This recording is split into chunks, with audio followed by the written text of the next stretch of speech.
Thank you all for joining us today. We have attorney Phil Summers and attorney Samantha Gentel joining us today to speak on tips for the non-traditional family to avoid probate. So with that, I'm going to introduce Samantha Gentel. She's our first speaker today. Samantha is an associate attorney here at Generations Law Group. She has been with us for about 4 years now, and she specializes in the mass health, long-term care planning and applications. So Samantha, I will let you get started. So one of the reasons why we wanted to do this today is because the 26th is coming up and the Obergefell v. Hodges anniversary is coming up on June 26th, and that's when it was decided that same-sex marriage is protected under the 14th Amendment. Estate planning for LGBTQ plus community is super important, arguably even more important than a typical family. A lot of times there can be long-term partners that remained unmarried. People may be estranged from their families, and they may have created their own family made up of friends. In these situations, having an estate plan is of utmost importance. The topics and documents we'll be covering today are for essential estate planning, durable power of attorney, healthcare proxy, living will, and HIPAA. That's what I'll be covering. And Attorney Summers will be covering wills and trusts and avoiding probate. So a durable power of attorney allows you to name someone to act on your behalf for financial decisions. That means banking, paying bills, and also signing a contract on your behalf. Durable means it's effective when even if you become disabled, and it takes effect either immediately, which is what I tend to recommend for my clients and their estate plans. They can have a springing document, which means it springs into action when activated by a doctor. I try to have clients, I try to persuade them against this kind of document because I've seen it in practice. And, someone's in a facility, they've lost capacity to make decisions for themselves any longer. And for whatever reason, either doctors tend to be nervous or hesitant to activate a power of attorney because they're not familiar with it. Or if you're using an example of someone in a nursing home, sometimes a doctor will only be there once a week or once every 2 weeks. So it's just even hard to get them to track that person down to examine the patient to activate it. And then forget about it when it requires 2 doctors' letters. So it certainly is a comfort level thing, but if there's an emergency, having one effective immediately is definitely a better situation, but it certainly involves a comfort level as well. So I understand when people are hesitant about having one effective immediately.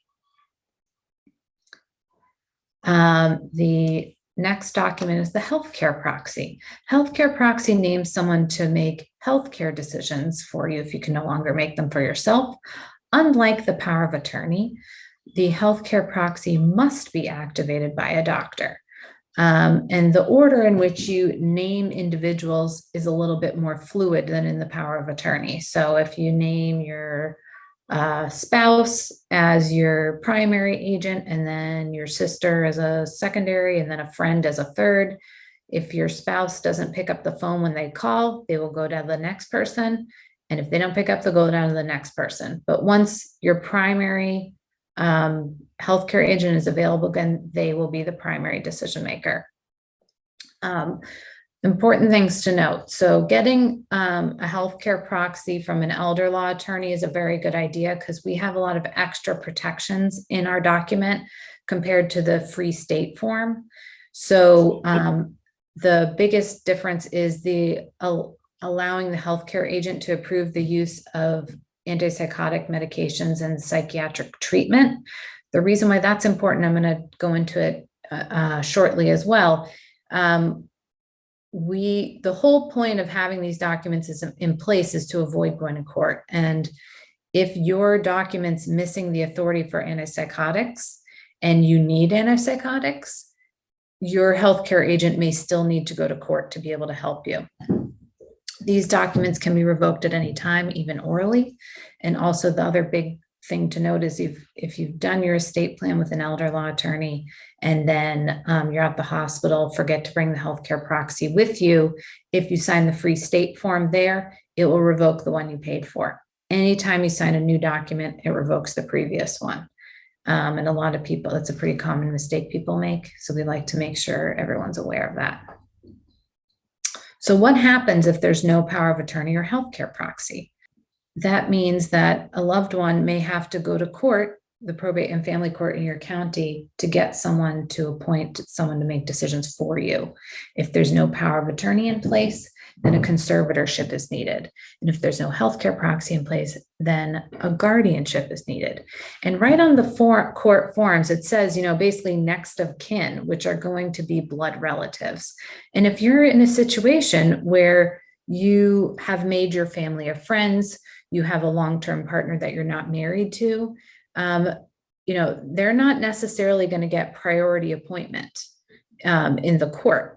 And so you could end up with one of your estranged relatives appointed to you, or a court-appointed guardian or conservator that doesn't know you, doesn't know your wishes, doesn't know your life. And these proceedings can be very costly. So having a power of attorney and healthcare proxy in place is absolutely crucial. The next document is called the living will. The living will outlines your end of life wishes. It's not legally binding. It's more of a reference point for your healthcare agents for what your end of life wishes are. It's always a good idea to have that document, because if you should always have the conversation with your healthcare agents for what your end of life wishes are. But being placed in that position can be a very sad and stressful time. And they may be second guessing themselves. Is this what so-and-so really wanted? So having that there for them gives them peace of mind that they followed your wishes. What is legally binding in Massachusetts is called the MOLST form, MOLST, Medical Order for Life-Sustaining Treatment. This is the new DNR in Massachusetts. This is a document that you actually fill out with your doctor, not with your attorney. It goes on pink paper, and you're supposed to put it on your fridge. And EMTs are trained to look at the fridge to see if you have a MOLST, and then they're legally bound to follow what it says. Depending on your age or life situation, now may not be an appropriate time to have a MOLST. Usually individuals will have MOLSTs if they're very advanced in age, if they have a terminal illness, or if they're moving to assisted living, because a lot of assisted livings will require them upon entry.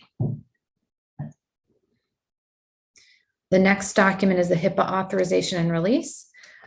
This is a very useful document. You may be familiar with HIPAA, where you always have to sign a HIPAA release at the doctor's office, and you might put in some people there that can talk to your doctor. That's going to be for that specific office. This HIPAA document is a global document, so it can be used with any medical facility, and it can be used at any time. It doesn't need to be activated. What this document allows for is any person listed on this document can have access to your medical information and communicate with your doctors. So again, in this LGBTQ plus scenario, and when there's a family of friends or just a long-term partner, this is an excellent document to have to make sure that no one is turned away when they're trying to find out how you're doing. This document is also very helpful as you advance in age, where you're still with it, you're still making all your own decisions, you're still in charge, but maybe you need someone to be a second set of ears at appointments or follow-up calls, etc. You can have that person can have access to that information. At minimum, I would put on your HIPAA whoever you've listed in your healthcare proxy, but you may choose to add other individuals as well. On to Phil. Okay, Phil great. Summers. Good morning, everyone. Thank you for having me, and thank you for everyone who's attending on this call. So I'll be talking about wills, trusts, and probate as they relate to the Rainbow community, and it's particularly important talking about wills and trust. So one of the common things we hear from clients is, if I have a will, I'm all set, then I can avoid probate, and that can be the farthest from the truth. Look at it this way: if you have assets in your own name with no named beneficiaries, that's where probate comes in. So you have to look at you're taking an asset and retitling it to somebody else. Hopefully, it's following your instruction sheets, a will. If not, the laws of the Commonwealth of Massachusetts will apply, and that may or may not be the way you would want it to have happen. Either way, you're dealing with the probate court. So on the next slide, let's talk a little bit about wills. Think of a will as an instruction sheet. It tells the world what you want to do with your assets after you die. The one thing about will is it's a very public document, so you always have to file it with the probate court, whatever county you are a resident of. And then anyone can see who gets what in the will. If you don't have a will, you have to go with suit. Intestate. Again, the laws of the Commonwealth of Massachusetts will take over. Now, unfortunately, with wills, it does delay the inheritance. It does take time to go through probate, particularly have to do what's called a formal probate. In Massachusetts, by statute, we have to keep the estate open for 1 full year. Obviously, you can make partial distributions, but you cannot close out the estate and make final distributions until 1 year goes by. And that's mainly for creditors to make claims against the estate. So if you need access to money fairly quickly for your loved ones, it may take time. Also, the other thing you should remember about wills, because it involves a court process, the probate court, it's open to objections, to arguments. Relatives or anyone who is standing can file an objection and just slow down the process. I had one case years ago where one of the beneficiaries, was a daughter. She believed that she was entitled to the toaster, so she was objecting, filing all kinds of motions because she didn't get the toaster. It slowed down the process. So this is what you get. Unfortunately, you go through probate. It's a very slow, laborious process. If we go to the next slide, guys. So as I mentioned before, it's a very public process. When you say a public process, what does that mean? Well, anyone can go into the probate court and look at the filings or see what assets are there. Creditors. So if any of your beneficiaries has credit problems, a creditor can swoop in and take the inheritance before they get it. I've actually had that happen to a couple clients where before the distributions were made, claims were filed against those people. Nosy neighbors, we get that a lot of time. They want to see what what the person had, the decedent had in their estate. Heirs that were never specifically provided for in the will. If you decide you want someone not to get something and specifically disclaim that person, they can still go in and find out what they get. Also, ex-spouses, famous for going in and filing a modification on their separation agreement. So the other thing about probate, it's also very expensive. Just to file a petition in Massachusetts to start the process, $409. Then you have to do what's called a publication. You have to file what's called legal notices. You may have seen in the newspaper. With the consolidation of the newspapers, the industry, those publications have become very expensive. As a matter of fact, we just had one recently in the Boston Globe. It was over $900 just to publish that, that little legal notice blurb you see in the Globe. So it can be very, very expensive. Also, it takes time, as we mentioned before. So if you need immediate access, unfortunately, going through probate is anything but fast. Sometimes families need the money much quicker. Either make decisions, particularly if it involves a business or a home. Until the court appoints you, you don't have the legal authority to really take any actions. So Let's jump to the next slide, Carol. So we talked a little bit about the probate process. Let's dig in a little bit deeper about what that means. So if there's a will, actually the process is fairly common whether you have a will or if you don't have a will. If you have a will, you're supposed to file it with the court within 30 days of the person's passing by statute. Whoever's holding the will, they can't hang on to it. They must file it with the court.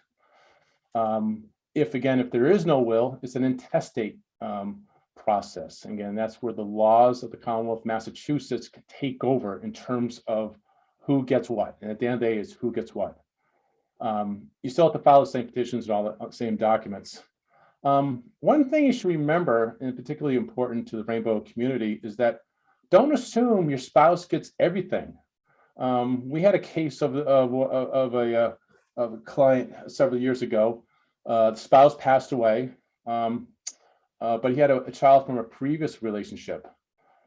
His new spouse did not get everything, and because he didn't have a will, he passed by what's called intestate.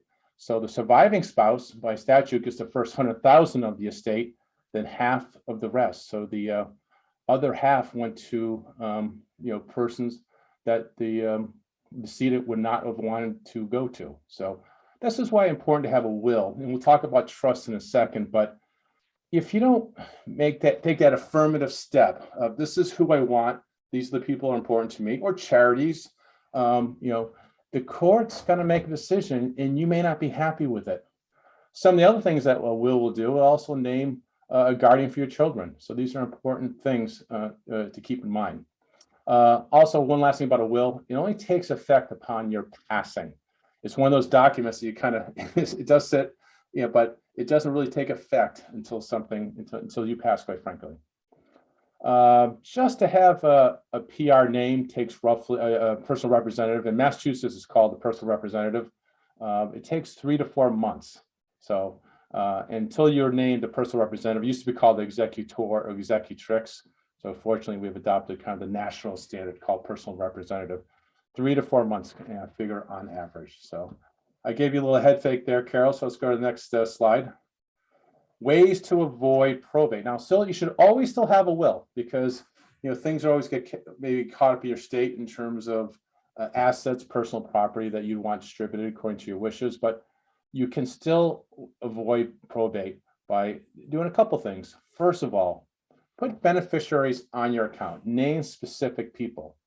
If the account, for example, a bank account, if it's only titled in your name, then it has to go through probate. Because again, remember, probate is the process of taking a title of an asset from one person and retitling it to another person or entity. And that's what, in essence, what probate is.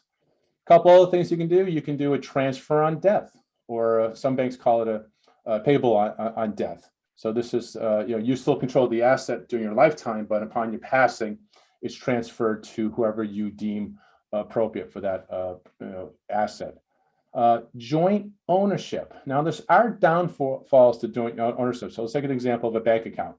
If you put your name on it and another person, they both have equal access to that account. So upon your passing, it goes to the joint owner of that account by operation of law and avoids probate. Same thing with ownership with rights of survivorship. This is pretty typical in property. We have two spouses named on the deed. Typically, it's called tenants by the entirety. So upon the passing of one, by operation of law, it automatically passes to the other title holder. Do not need to go through probate. And then the last item is really trust. And there's many different varieties of trust you can go through, but trust, it takes ownership of the asset, and it avoids probate. And you don't have to go through the court proceeding or anything like that. So let's jump to the next slide, Carol, if you will. So there's two main categories of trust.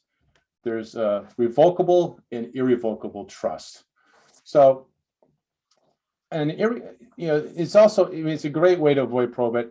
It also ensures your wishes are filed without having to give up control of your life. So on a revocable trust, you're the grantor, you're the trustee who manages everything in the trust.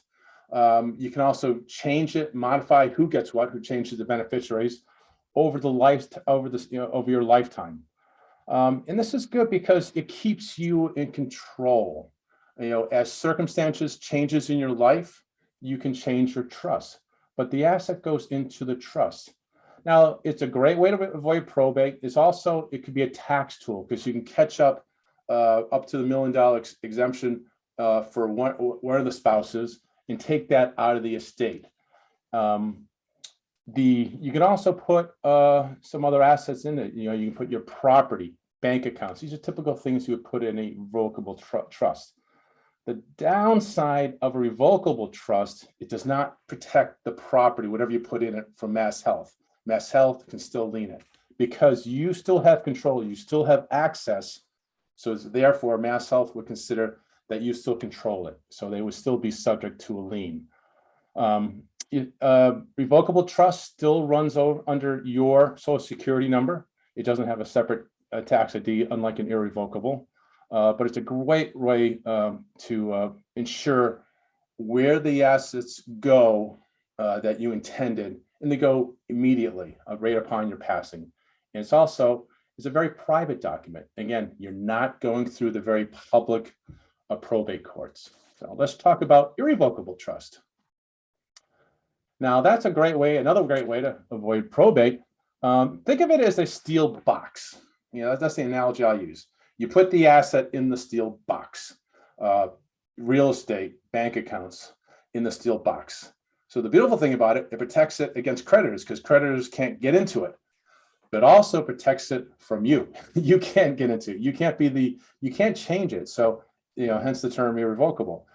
You can't change beneficiaries or the trustee. As a matter of fact, you can't be the trustee. You can't have any control of it. Why do people do this type of trust? Really, it's to protect it from mass health and liens, and also you don't want anybody grabbing the corpus of the trust. So it's in the steel box. It protects it. If the trust is drafted properly, I would absolutely advise going to someone who really knows elder law, like Sam or another elder law attorney. They can draft it as such that it'll protect it from a mass health lien. The other thing you put in is life insurance. It's also called a irrevocable life insurance trust, or ILIT. You may have heard that term. So it takes it out of your estate. So, if you want to put, for example, $1 million policy. So when you pass, it's not considered part of your estate. It actually reduces your overall estate tax obligation. In Massachusetts, we're a threshold state in terms of estate tax. So if you are $1 over $1 million, you pay estate tax on the whole $1 million. So estate taxes varies between 5 to 16% of the total estate.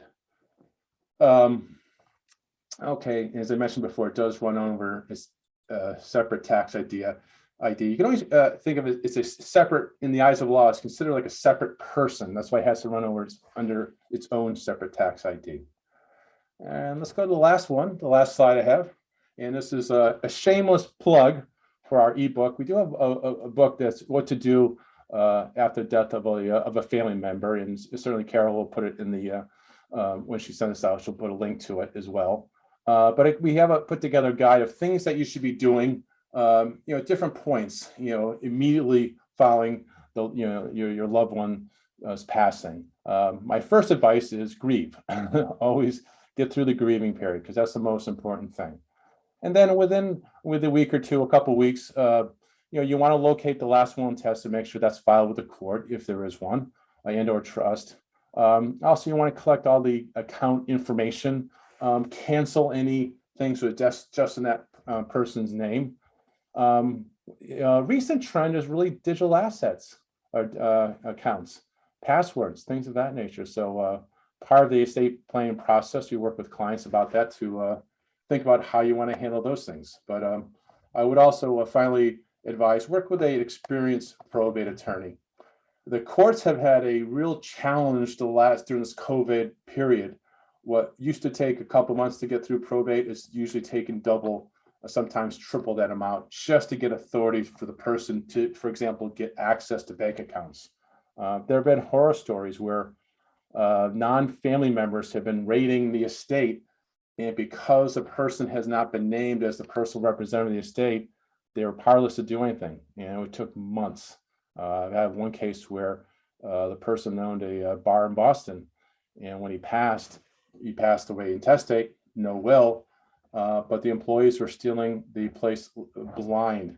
And unfortunately, it took almost 5 months to finally get authority for a person to be named to represent the estate and take action. So don't let that situation happen to you. Work with a probate attorney and also someone who's experienced estate planning to avoid probate. For you get that authority immediately. So with that, that's it for me. If there's any questions, we'd be happy to answer them. If you do have a will in place, say you have a same-sex spouse and you have a will in place and you name that person to receive assets of yours, if you're estranged from your family, from your biological family, can the biological family contest your will? Unfortunately, they still have standing. So you do have to name who are the heirs at law. But if you don't have a will, then the intestate statutes of who gets what kind of take over. So in the example before, where the spouse passed away, you'd think your surviving spouse would get everything, but the decedent's children did take a share. The estranged son still got a share of the estate, which was not an outcome they would want. But the important thing is to have a will. More importantly, have a trust, because obviously trust, you'll kind of, you pass go and it goes immediately to the beneficiaries. But unfortunately, they still have standing, so they could disrupt the process, and sometimes for reasons that are just meant to be an aggravation, they do that. But so if there's a trust, they can't contest it. That's correct. Your trust does not go through court. It's a private agreement. Look at that. It's a private contractual agreement. So if you have any concerns in the Revocable community that you may have a disgruntled family member that may, for purposes that are not what would not be, just meant to enrage the family, definitely have a trust to get that asset out of the estate, and they go directly to the named beneficiary. I had also had something to add that I somehow left off one of my slides was in a situation where someone is transgender and may have changed their name. If you've done your estate plan previously, absolutely update your estate plan with your new name. If you know of family members or friends that may be leaving something to you in their estate plans, make sure they're aware of the name change and have them update it. They should be able to do it with either a trust amendment or even a codicil to a will. So it doesn't necessarily mean they'd have to redo their whole estate plan. So it should be a relatively minimal cost to do that. Same thing with, change in pronouns. I think we were looking at an article the other day about to avoid any, questions about pronouns, referring to the person with their name as instead of their pronoun, to make sure that it's consistent. And I apologize for leaving that off previously. I intended to have that in one of my slides. Thank you. Are there any other questions? I think there was a chat question. Oh, missed that. Thank you. It looks like yes. Does making someone a beneficiary on a checking account affect the Mass Health eligibility? I'll answer that question. So no, it doesn't affect Mass Health eligibility. It's more that what would affect Mass Health eligibility is if you were gifting money to that person, but the adding a beneficiary to an account just states that if you pass away, they're entitled to the money in that account. And if you've applied for Mass Health, you probably will have under $2,000 in that account at that point. Thank you. Mm-hmm. Well, thank you everybody for joining us. Hopefully that was helpful. So thank you again. Thank you, Phil and Samantha, for sharing your time and information with us. And everybody have a great day.